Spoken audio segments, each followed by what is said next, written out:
nobody educated believes that this is the guy. And Nicodemus, who's already gone to Jesus in private, is kind of like, maybe we should hear him out, guys. He's still very timid, but he's afraid to speak. But yet he kind of does try to get his voice out there. Watching this, I think if there's just one encouragement, is you're looking at guys with PhDs and doctorates. You're looking at learned men in these fields of study, which is not the common portrait that we often get, right? So people who believe in six-day creation, like if I watch Hall, I think that those are Midwestern hicks, or I don't. It's very easy to look out and sort of buy the paradigm, if you will, which I don't think, I wanted to say that one more time, I didn't say it, word paradigm enough in the movie, so. Right. But that was, I think, just erasing that. There's people engaging this film just on that. Wait, there are educated, articulate, trained, graduated scientific people working in fields that have radically different views. If that doesn't open at least some eyes and provide a little room for conversation, let alone the material itself, I think it's just one of those things where it's very easy to create a narrative that only the educated aren't buying this at all. It's like, oh, that's not entirely true. That's fair. I heard later in life that Darwin actually had questioned his whole theory. I think the good money on that is that that's false. I think I've heard that same thing, and I believe it's false. He was he was actually training to go into the ministry early in life. But they do make the important point that his commitment to, deep time preceded his trip. So obviously you're going to see certain things in light of that. And I thought it was interesting, the marine biologist making that important distinction of the huge variety that you can see in kinds. There's a certain sense in which obviously natural selection is obvious. Obviously more things that are better able to survive better. So, and therefore more of those kinds of things dominate a certain area. So I mean, I think that's a good distinction as well, that the Bible actually says kinds. So. The distinction has always been the tension between microevolution and macroevolution, where we find almost no evidence for macroevolution being developed out of a kind, out of another kind, but we do find incredible variety, variation, and adaptation within a species of a microevolutionary sort. Yeah, that's another important. We don't have to be afraid of that, of the word evolution, because that variation, which would be called microevolution, that's true. But that movement between, when you look at the big picture of, from bacteria to man is a large. It almost, in my mind, it almost doesn't matter how much time you put to it. It almost feels like, 15 billion years is not enough for that. So, but it's very, like I mentioned earlier, it's whether Darwin intended it to be or not, it's a kind of all-consuming story in the sense that you can always fill in the gaps however you choose. And it is mystifying to me why sometimes there seems to be a lack of humility with the changing story. In other words, how many times does the story of our origin have to change before there's like a pause of humility where we just say, okay, collectively as scientists, let's just not assert anything for about 25 years and then come back to it and say, because even if you don't care about origins, even if you're not predisposed to think about it, even if you're not a Christian, you're going to read a newspaper story, you're going to open your LA Times and your National Geographic, and you're like, this keeps changing. Every 2 years there's a different, we came from Morocco this week, and then next week we came from Kenya, and then well, what is it? And that's why the solidity, in truth, the Bible account has not changed.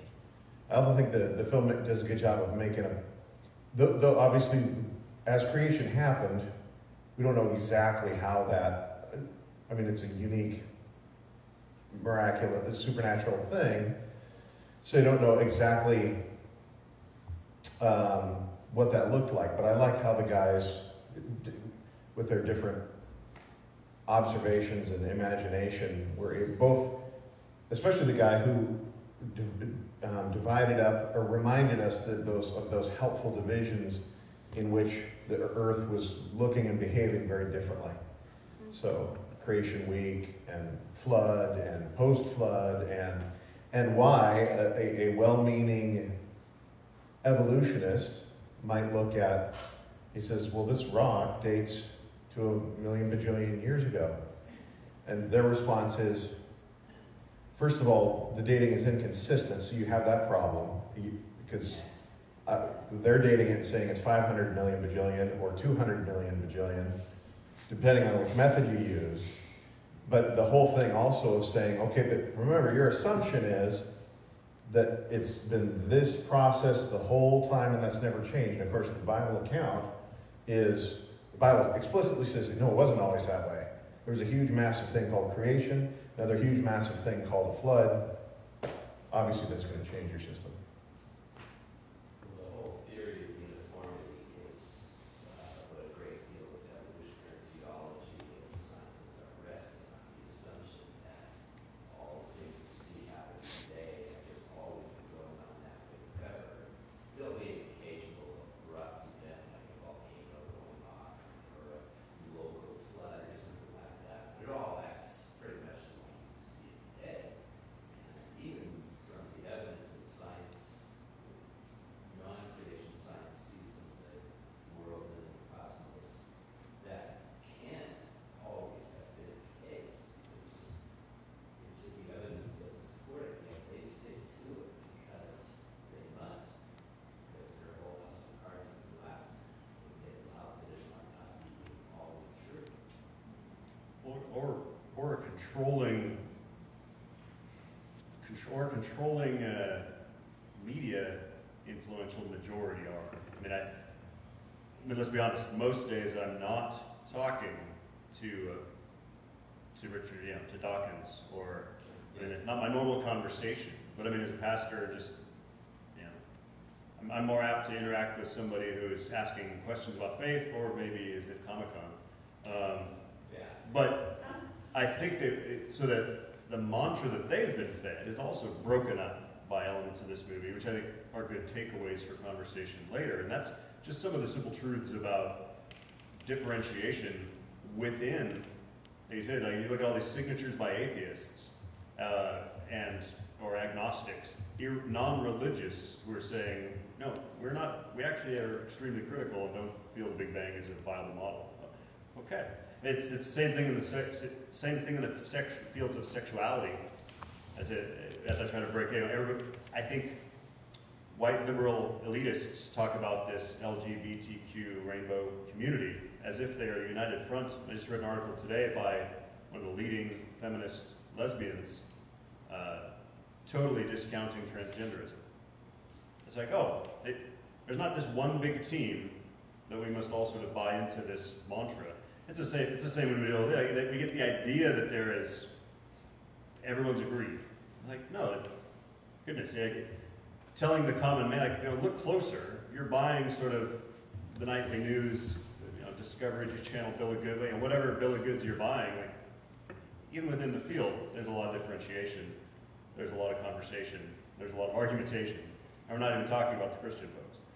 Yes, I think it's just ways of breaking up people's presuppositions that they're bringing to the table. I'm always looking for that. I don't know what else may have struck you guys. I think one thing that I'd never thought about in connection with the flood, but even just the idea of massive upheaval being caused by other things. They show that giant sea volcanoes. As a kid, I was always, I'm supposed to just buy it, somehow the water just, boom, got big, came out of somewhere and covered everything. It's like, oh no, other cataclysms cause I've seen now in my lifetime cataclysmic localized tsunamis. Like, could we not construct a possibility on a global scale that could have done something like that? Did God just lift up water, or did he? It's like there's actually other constructs by which he could have achieved that. That's something I've never encountered until this film. I don't know if there were fresh things. Some of you guys have probably seen some of these types of things or had some conversation. I'm wondering what stood out that was fresh to you, and that was a piece I'd never heard before. Well, in the movie, the recent movie Noah, which is biblically illiterate, some of these scenes, the water being shedding out from under the earth, that the Bible describes. And if the earth is being crushed in some dynamic way by God's hand or however he's doing it, the water squishing out, it's precipitating. Maybe there was a vapor canopy that kept the earth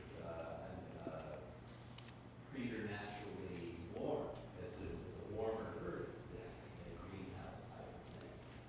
No polar ice caps, vegetation grew. Of course, we talked about the shipping of the poles, but anyway.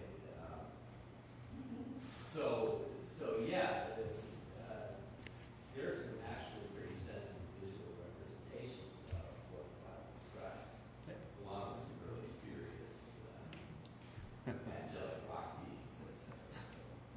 Well, let's see, were you?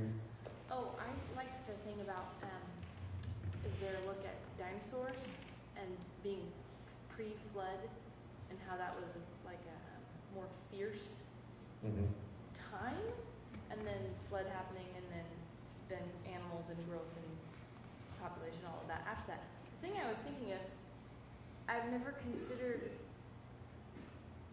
like actually dinosaurs being on the ark. And was he suggesting that, or because there wasn't really, they didn't really discuss that at all. It was like, well, that was, and then, but they didn't discuss. Well, he's taking the kinds on the ark, so I don't know exactly what that looks like. Right, because that one guy was suggesting a different time, like this was one time, and then Right. the time after that was different. Now, of course, a lot of animals have gone extinct after Sure. the ark. Yeah, I don't know. Well, I mean, those are two different voices too, right? The guy who describes the dinosaur, I think it was two different. Sure. She's talking about the paleontologist guy. Right. Yeah. Yeah. I think it's interesting, some of the behind the scenes stuff, like not even all, like these guys will all have a few variants on their views, which is great within Christendom too. And I think there's the idea that it lost. It's like, well, does that quite fulfill the biblical quota of each? The kind idea, I never encountered the kind idea. I always, I think honestly, my little Noah's Ark playset when I was a kid had lions and tigers. And so, I never, just like, you're trying to question how they can all fit, right? That was always, the kind idea really incredibly and scientifically simplifies that a bit. So it's very possible, even within the realm of, when you look at dinosaurs, you look at fossil, Tyrannosaurus, Allosaurus, I think it's Spinosaurus. There are kinds, there are similars. So it's like, look, might there have been one of those taken? Maybe they went extinct later.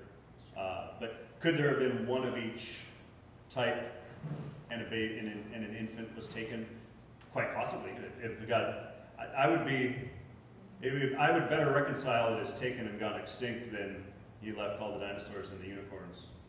And I don't know that we can ever prove it, and it wouldn't be something necessarily that's persuasive to people, but it's certainly possible with the way that the Bible describes the fall as a massive physical upheaval, that even transformations in the animal kingdom and plant kingdom of almost with not a great analogy, but almost like a vampire. Like you were a guy and then you're like contorting into because this massive wreckage of sin, this infection is now in everything. So it's almost like, this used to be a docile animal, and now overnight he's like manifesting claws and everything's jacked up. And I wouldn't, you know, die on that hill, but it's intriguing to think about. I had never heard that, and I found that so believable. Mm-hmm. How the fall must have just been, can't imagine the fall. What I didn't quite grasp from the guy who had the skulls. So, and he mentioned Neanderthal. And so where does that come in? Was that after the fall, was that the human form and then the flood? I didn't quite understand what he was. Yeah, well, they didn't really chase that rabbit trail probably far enough to. Yeah, I see what you're saying. It wasn't quite. You know, was he talking about a pre-flood guy or a post-flood guy? By the way, your Bible talks about giants. Yeah. So That was Goliath's skull. yeah, that's Goliath's skull. So I mean, there are some unknowns there. I think these guys. One of the reasons I like this film is that there's a certain humility about it, and it's edited. Obviously, there's tons and tons of footage that they have to edit to the final thing, and you know, you have the guy who's he's out in the field with the astronomer, and he says, "We have ideas about why this thing seems to be 200 million light years away. There's differences of opinions." But there was some humility there, right? Because everybody knows that it would be an example of an Achilles heel, or like, how do you explain that? I don't know. But I look at the alternative. It seems to me there are viable explanations, but that I don't claim that they're like some massive, huge slam dunk. But I kind of look at it, it's, we've been talking, because Spencer's doing driver's ed right now, and his driving instructor happens to be a huge conspiracy buff. So he comes home with fresh stories every day. And I mean, you name it, he's got it. Even he's a flat Earth guy. We don't know for sure. It's not that. Right, sorry. He leaves room for the fact that, you know. The sky is water. So, yeah, I know. Well, scary thing is he's teaching Spencer how to drive. But anyway. Don't drive off the edge. The whole, the conspiracy, I guess, like, for instance, when you look at a starlight and time and things like that, it's kind of like, in my mind, the 9/11 inside job thing, where people get a myopia, they get a tunnel vision, and they focus on, okay, steel cannot melt at X temperature, blah, blah, blah. Therefore, it was an inside job. And when you take a few steps back, you're like, that makes, okay, do you realize how many other things have to have happened for that to be an inside job? In other words, your little window of, well, hey, steel can't bend and blah, blah. Okay, even if we stipulate that, do you understand what has to be true in order for your conspiracy to be true? There's like 2,000 people that are sworn to secrecy, and everybody up to, including the President of the United States, was willing to just jettison 3,000 people and incinerate it. You realize what has to be true. And that's where I think people can get a little bit lost. So whereas I think the right way to look at some of those things, like I say, we do have to be humble about it and say, the creation week was a miracle. So I don't know exactly how all that happened. I know it within the scope of the Bible, but you know, I don't. Obviously Adam was created mature. In what way does that mean the rest of the universe was created? So if you look at Adam, you'd say he was created like that, but he looks like whatever, a 30-year-old guy. So there's obviously an appearance of age, but we know God's not trying to fib to us about Adam, but he created him instantaneously. So there is an appearance of age. How much does that translate to the rest of creation? I don't know. So, and I think it's good to be humble about that. Do trees out of the creation have rings? You cut them in half, or you find just one big Right. chunk. Does Adam have a belly button? The idea of time and the stars is interesting in how self-referential the evolutionary perspective can be. When they look at what do you call it, a stellar explosion. Big Bang. Well, no, I'm talking about an individual star. Oh, okay, sure. Supernova, yeah. And how that happened 100 million years ago, and we're just seeing the light now. Well, if God had elastically created light in place when He created the stars at that distance, and shoot, there you go, right? Bam, zoom, right now. Then that intervening time of the light that was created in place does not have to be counted as actual elapsed time. It was Right. created in place. Therefore, everything that has happened that we're seeing now, not quite as long ago as the evolutionary perspective would assume. Yeah. So there's just mind-bending all of the implications, and then the impact of the fall on second law of thermodynamics, Entropy. entropy, Yeah. the eventual heat death times error, Right. and how without sin, would that be a principle of the cosmos now? Because death presumably would not have been occurring had we followed God's plan. Right. Oh, I mean, those are interesting points. I think one thing I'd want to mention, too, about, the folks who are scientists that are, I think, a good perspective to have on folks that are scientists who might be, they're not believers, but they're trying to do a good job, or they think I think we can kind of look at the people on parallel tracks. In one sense, I'm not going to get involved in character assassination and not be a good witness for Christ to my scientist friend. But at the same time, in as much as he's willing to listen, it is true that I believe that his motivations are compromised because our story involves sin. So it's not that every scientist is out there trying to disprove God, but sin is an infection. So there's a reason that Dawkins says I can now be an intellectually fulfilled atheist.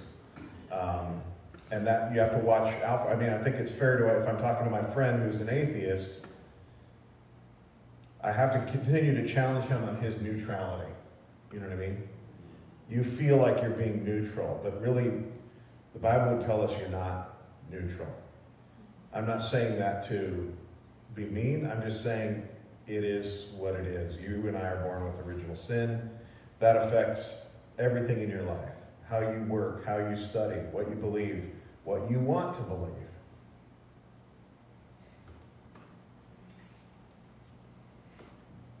Anything else? Anybody else find something, a new nugget, or something they hadn't encountered in perhaps some studies or documentaries like this? Yeah.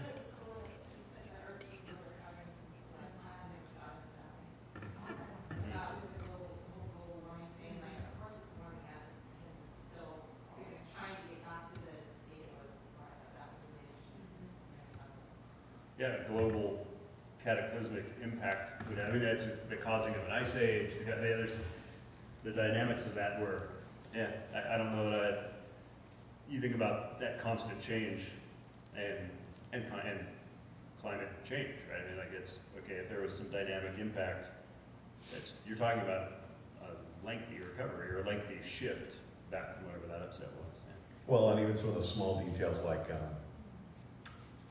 not small really at all, but just the fact that the challenge for sometimes the pushback is, well, global flood. So you're telling me it covered Mount Everest, and they're saying, no, we're saying that Mount Everest happened during that. In other words, there wasn't anything that tall that during this massive upheaval, eruption, continental clashing, you know, that ranges are being formed. I mean, it really is like straight out of Hollywood, you know. Shirley, did you have something? I was just going to say about the global warming thing that you're talking about all over the place, and when I heard that about, you know, it's still left over from all the other thing, I'm going like, maybe those guys ought to hear that information. Well, it's I think it's a recipe for humility for if we, even with the best of intentions, if we say, here's what's happened in the last 100 years, therefore, this is what's going to happen in the next 2,000 years, and this is what the planet is going to do, there should be some humility there, you know, because just for the short duration we've been keeping records, so. I appreciate what they said about the fossil record. That made a lot of sense because there is evidence of different types of creatures in the fossil record at different times. It's like, well, how did that end up without really much passage of time? And to understand how different ecosystems would have gradually collapsed throughout the flood was really helpful with that.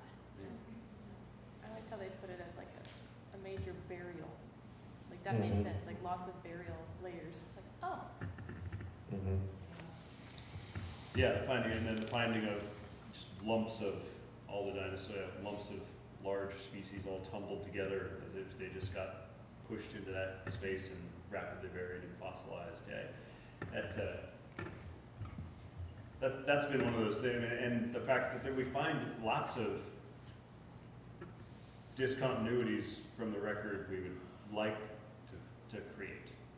And they always get explained away as exceptions. It's like the more time and time goes on and we see different creatures or footprints or things that shouldn't exist within the existing structured narrative.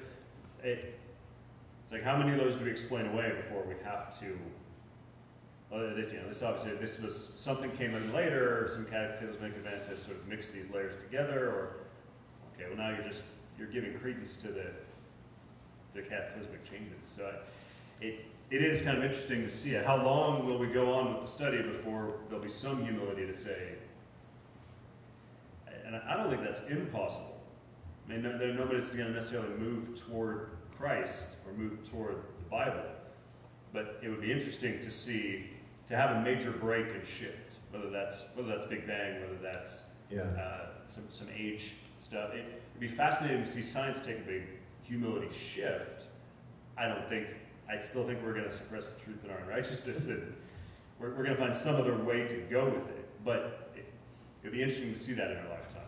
Yeah, my hope would be, I think, and if you take, when they were hanging around the Grand Canyon for a while, it seems to me if you took a group of just 50 people down to when they were at the very bottom and they had that granite layer, that doesn't pass the smell test for most people. If they're like, that's supposed to be 5 billion years? I don't think I'm down with that. You know, I mean, people who don't even have a dog in the fight would be like, that doesn't seem to compute based on what I'm observing. And the other powerful example of that layer of red rock, which is near like 70 miles away from the main Grand Canyon, which is, why is that sandwich there? It's between the two layers that you see, which in the Grand Canyon are together. How do we have this sandwich over here unless it was very, very rapid? It's a great question. Not to mention the tissue, which of course, you know, from an evolutionary standpoint, you have to just completely discount that. So there cannot be tissue in these things. There cannot be living tissue. Yeah. The dinosaur tissue is probably my most exciting. That's gave me hope for Jurassic Park.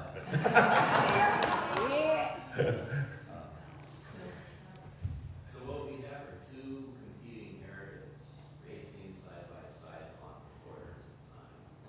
We have the narrative of sin, which has a grip on our secular theologians, secular scientists, secular politicians, people opposed to God, or at least ignorant of it and willfully so. And we have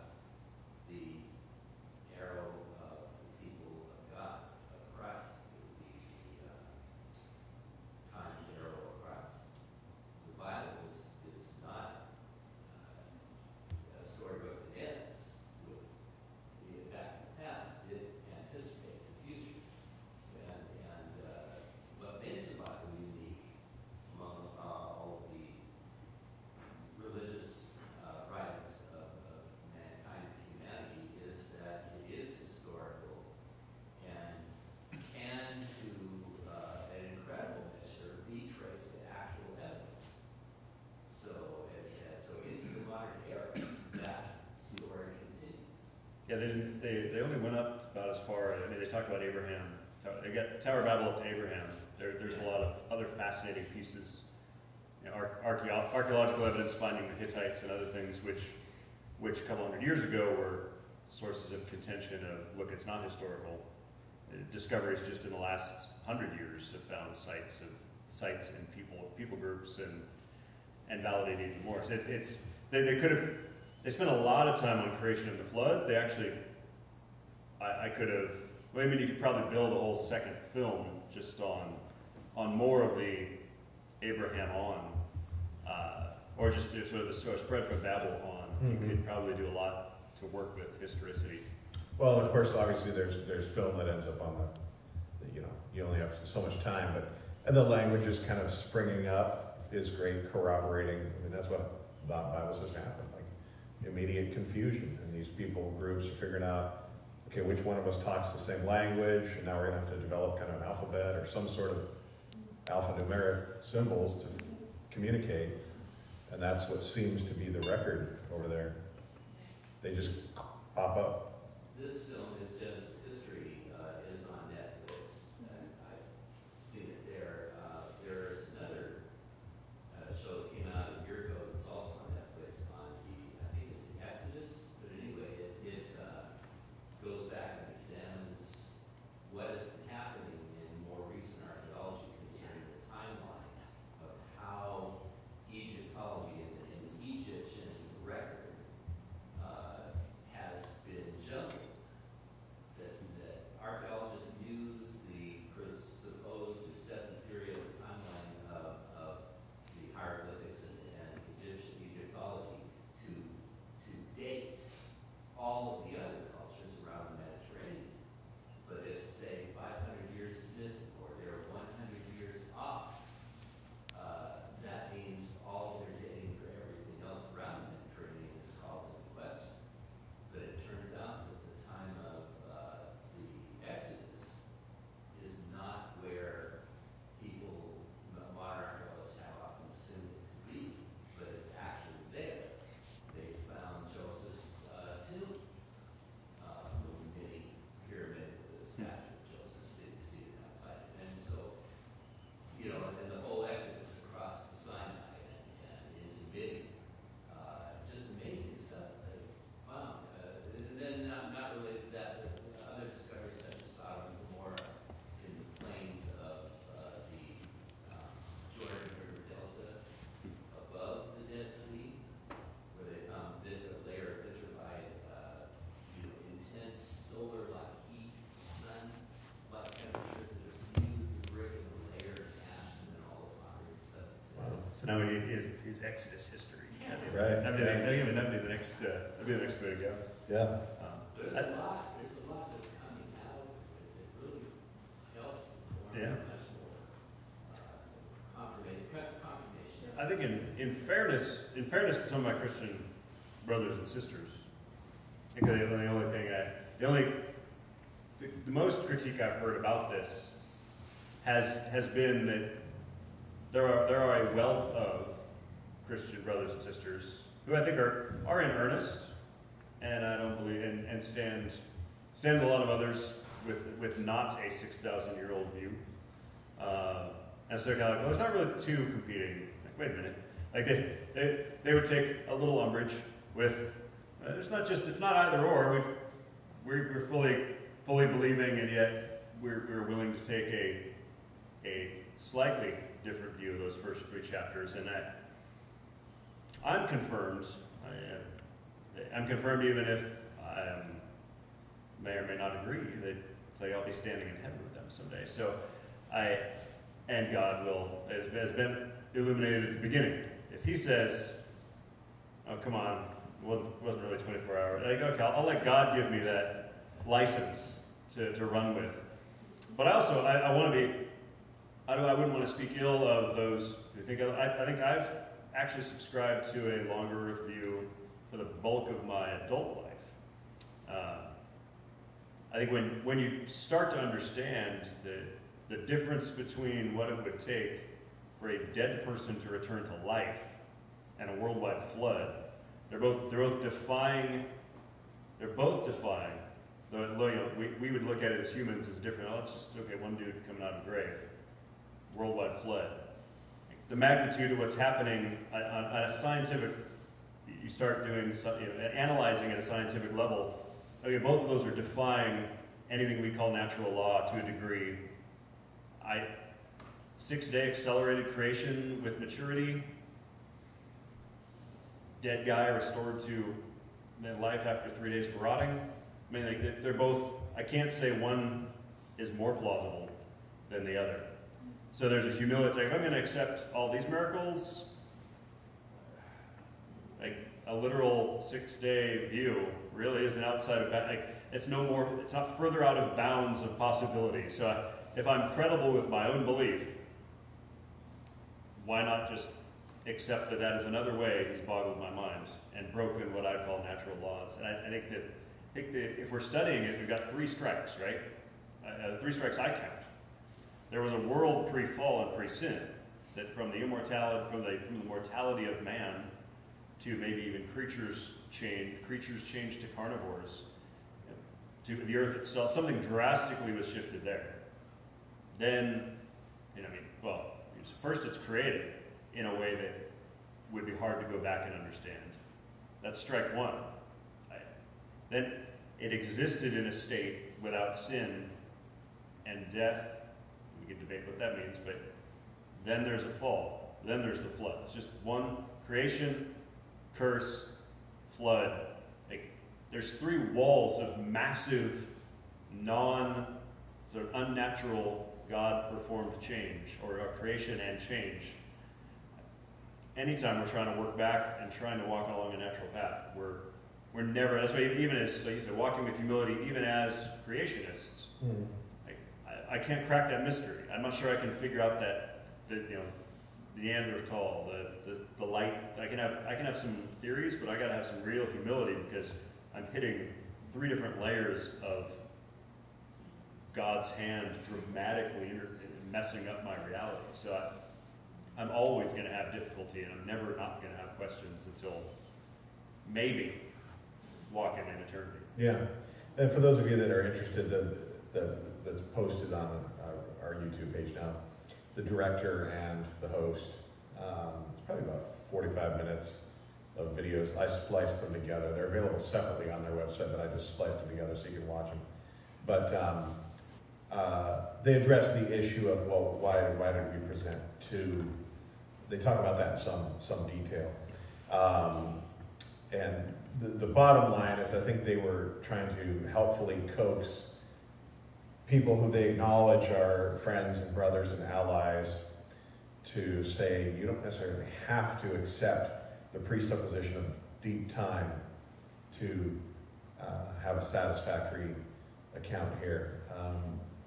So that's, they stipulate, they realize, yeah, I mean, you could say there's 7 perspectives or 15 perspectives or whatever. They chose, which I think was probably a good narrative choice, because they deliberately, obviously, James joked, they kept hitting paradigm over and over. But in general, it's helpful to look at it. One side needs time. You need tons of time. The other side doesn't. I mean, the other side, maybe we get to heaven and we find out, it was 200 million years. Okay, but the Bible doesn't seem to require it. And like James said, we're talking about massive miracles. Virgins don't have babies either. So these are supernatural events, but it doesn't mean it's ahistorical, and it doesn't mean it's unreasonable. Yeah, it wasn't this movie alone, but I'd say it's the last few years of just study and growth that coaxed me back from an old earth view more toward, as you said. So this was helpful, if not the final linchpin, just sort of my own bending in humility of, like everything else I teach and preach, I'm not asking any more of myself to accept a literal 6 days than any of these other miracles I'm believing in. So there is a desire to find common ground, but at what expense? And this creates a new way to just challenge and bring somebody maybe fully across to that bended knee. Other Christian brothers and sisters will try to find that common ground to sort of gradually shift somebody, and that's their tactic. I think in some ways this could be a more dramatic and helpful tactic for some. Well, like you pointed out, on the evolution side, on the secular science side, there's never been a variety of ways to plug in another interpretation or another story. It's amorphous, it's shifting, it's subject to change. The only way it's really going to come together from two sides is at the cross. Yep. It has to be, because without that, there's no divergent point. It's just we forever make it up here or on this side.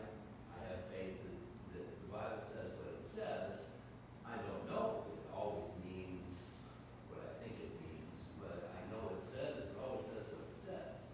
And there's a certain basic level to which I can attach my faith and reason to, and it always stands me in good stead. Always in the light of God, always at the foot of the cross, always in the Spirit of Christ.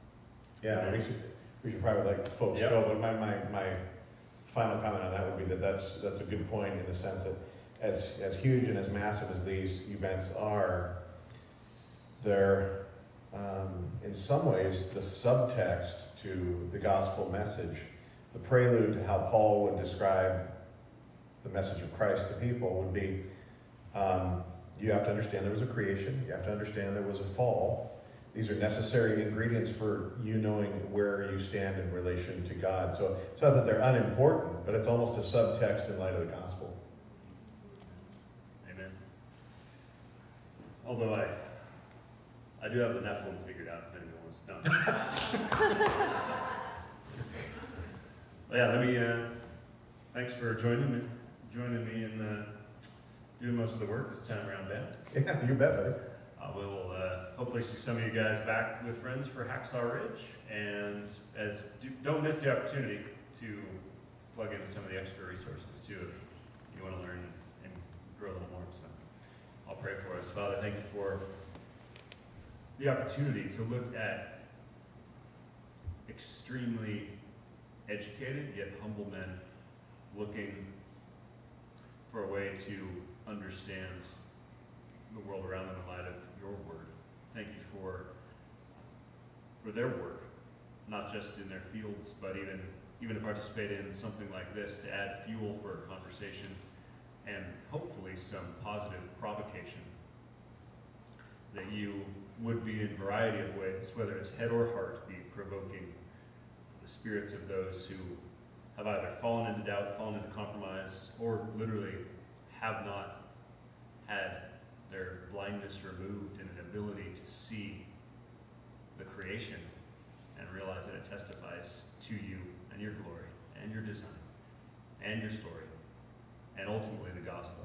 And so we do pray that you will allow little bits we've taken away from this to season our own understanding and possibly our conversations as we can be your instruments to shake and sift and see who may be moving toward joining your family, recognizing your glory in all this. We pray in your name. Amen. Amen.